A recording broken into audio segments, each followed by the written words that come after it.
એટલે કિડની પર પછી આગળ જતા પ્રોબ્લેમ આવે, તમારું ક્રિએટિનાઇન વધી જાય. આ બધું રિપોર્ટ્સ તો હજી તમે નથી કરાવ્યા, અને નેચરોપેથીમાં અમે રિપોર્ટ્સમાં માનતા પણ નથી, રિપોર્ટ્સ કરાવવાની જરૂરત પણ નથી રહેતી.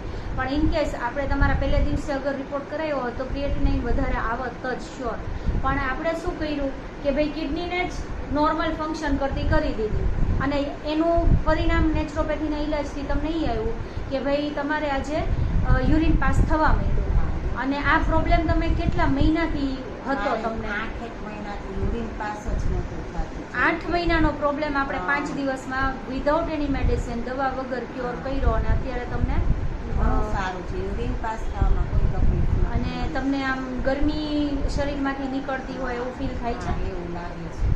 અને એના હિસાબે તમે કંઈક હેડેક ને માથાનો દુખાવો ને એમ બધું રહેતું, એટલે એ સારું થઈ ગયું ને? હા, એમાં ઘણો ફરક છે.